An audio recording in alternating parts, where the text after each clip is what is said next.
एक कूलर को 7,200 रुपए में बेचने पर 20% हानि होती है। तो 7,200 रुपए में बेचने पर 20% की हानि होती है। तो 20% की हानि होती है, इसका मतलब आपकी वस्तु कितने में पड़ी, 80% में आई। तो 80% रुपए ही आपको मिल पाए, 20% तो नुकसान हो गया। अब बोल रहा है कि 30% लाभ कमाने के लिए उसे कितने में बेचना चाहिए। तो मुझे 30% अब कमाना है। अब 30% अगर मुझे कमाना है तो मैं ग्राहक को, कस्टमर को कितने % में बेचूंगा। तो 30% कमाना तो मैं बेचूंगा उसको 130% में। तो सवाल वाला क्या बोल रहा है, 130% का पैसा बताओ। 130% का पैसा निकालना है, जो ज्ञात करना है ऊपर, जो दे रखा है वो नीचे, और जो संख्या है उसका कर दो साइड में मल्टीप्लाई, ऐसे। अब 0 से 0 कट गया, 8 से काटो 9 0 कट गया, और 13 9 117 होता है, ये 117 और 2 0 साथ में। ठीक है, मतलब वस्तु को कितने में बेच दो, 11,700 में बेच दो। 11,700 में अगर बेचोगे तो 30% का लाभ कमा लोगे। चलो आगे देखो, 1,500 रुपए की एक वस्तु। अच्छा अब देखो एक पॉइंट और समझा दो आपको। 1,500 रुपए की एक वस्तु, इसका मतलब क्या हुआ।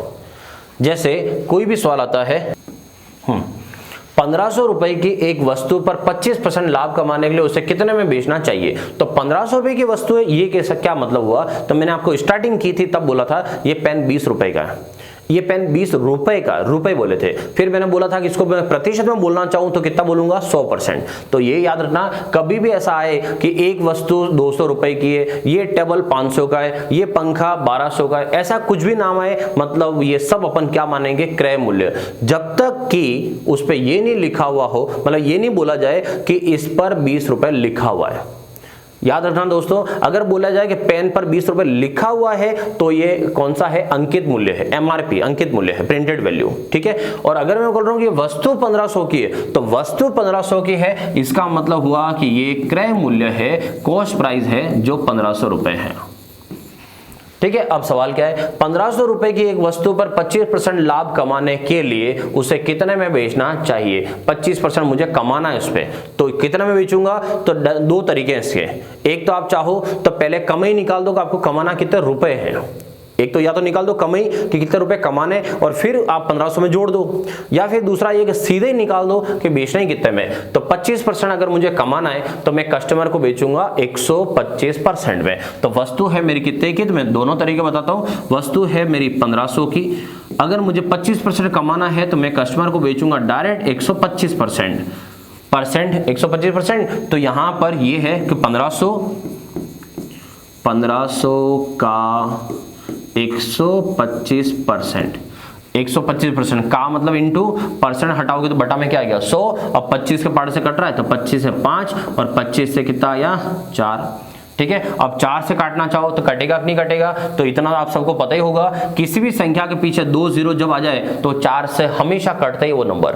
ठीक है, तो 4 का भाग लगाओ, 4 3 12, 4 3 12, उसके बाद 3 0 3 0 7 चौक 28, और फिर 5 4 20, ये कट गया 4 से। अब 375 को किससे गुणा कर लो, 5 से। 5 5 25 हासिल 2, 5 7 35, 35 और 2 37 हासिल 3, 5 3 15 और 18, कितना हो गया, 1875। एक तरीका ये। दूसरा ये है कि आप सीधा इधर से समझो तो भी बिल्कुल सीधा है कि 1,500 का मुझे 25% कमाना है, तो मैं यही पता कर लूं कि 25% होता कितना है, बस पता चल जाएगा। तो 1,500 का 25% निकाल दो, 2 0 से 2 0, और 15 इंटू 25 होता है 375 रुपए। इसका मतलब कमाई करनी है 375 की।